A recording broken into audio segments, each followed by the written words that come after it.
इस संस्कृति में हमने नदियों को पानी के भंडार की तरह नहीं देखा है। हमने उन्हें जीवन देने वाली देवियों के रूप में देखा है, क्योंकि जिसे हम पानी कहते हैं, जिसे हम हवा कहते हैं, जिसे हम भोजन कहते हैं, जिसे हम धरती कहते हैं, जिस पर हम चलते हैं, ये सब वस्तुएं नहीं हैं। ये जीवन का निर्माण करने वाली सामग्री है।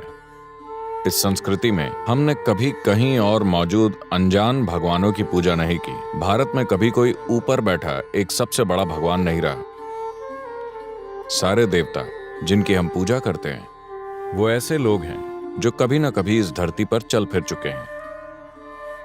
चाहे आप शिव या राम या कृष्ण या जिसे भी लें, वो सभी इस धरती पर चले हैं।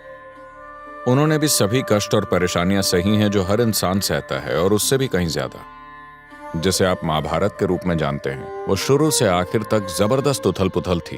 हर तरह की चीजें हुई और अंत में एक भयानक और विनाशकारी युद्ध हुआ। लेकिन फिर भी एक इंसान इस सब से अछूता रहा, हर चीज में सक्रिय रूप से शामिल लेकिन अछूता। तो इस गुण के कारण हम उनकी पूजा करते हैं। उनकी कामयाबी के कारण नहीं, किसी चमत्कारी शक्ति के कारण नहीं। उन सब ने सामान्य तौर पर अपनी माँ की कोख से जन्म लिया था। कोई भी आकाश से नहीं उतरा, और वो हमारी तरह इस धरती पर चले फिरे। वे हर उस चीज से गुजरे जिससे हम सब गुजरते हैं, और उससे भी कहीं ज्यादा। लेकिन फिर भी हम उनकी पूजा करते हैं क्योंकि वो अछूते रहे। कई तरह से एक नदी इसी बात को दर्शाती है कि इससे फर्क नहीं पड़ता कि किस तरह के लोग उसे छूते हैं। बहते रहने की अपनी प्रकृति की वजह से ये शुद्ध रहती है और हमेशा बरकरार रहती है। तो हमने नदियों को कभी पानी के भंडार की तरह नहीं देखा या एक भौगोलिक घटना की तरह नहीं देखा। हमने हमेशा उन्हें अपने जीवन के लिए जीवनदायी मूल तत्व के रूप में देखा है, क्योंकि हमारे शरीर का 72% से ज्यादा हिस्सा पानी है।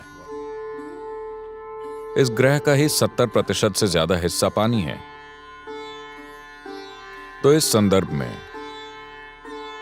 मानव जीवन के उत्थान या रूपांतरण के बुनियादी विज्ञान को भूत शुद्धि कहते हैं, यानी पांचों तत्वों की शुद्धि। This is a miraculous process in the sense ये एक चमत्कारी प्रक्रिया है, क्योंकि ये सारा ब्रह्मांड, सारी सृष्टि, हर जगह जीवन के अलग अलग रूप, ये सब कुछ सिर्फ 5 तत्वों से बना है। 5 करोड़ से नहीं, सिर्फ 5 से। और कितने जादुई तरीके से ये 5 तत्व करोड़ों तरीकों से एक दूसरे से मिले हैं, और हर रूप दूसरे की तुलना में पूरी तरह से अनोखा है, और वो सभी सिर्फ 5 तत्वों से ही बने हैं। तो अगर कोई अपनी भौतिक प्रकृति से ऊपर उठना चाहता है, तो ऐसा करने के लिए सबसे बुनियादी और सबसे कारगर तरीका है कि वो भूत शुद्धि की प्रक्रिया से गुजरे। पूरा योग विज्ञान इस भूत शुद्धि की प्रक्रिया से ही निकला है, यानी अपने 5 तत्वों के साथ काम करना। अगर आप अपने तत्वों को नियंत्रण में ले लेते हैं, तो हर चीज आपके दायरे में होती है, हर चीज आपके काबू में होती है। जो इंसान 5 तत्वों पर महारत हासिल कर लेता है, उसे ब्रह्मांड का स्वामी माना जाता है। जल सबसे अहम है, क्योंकि 72% जल है।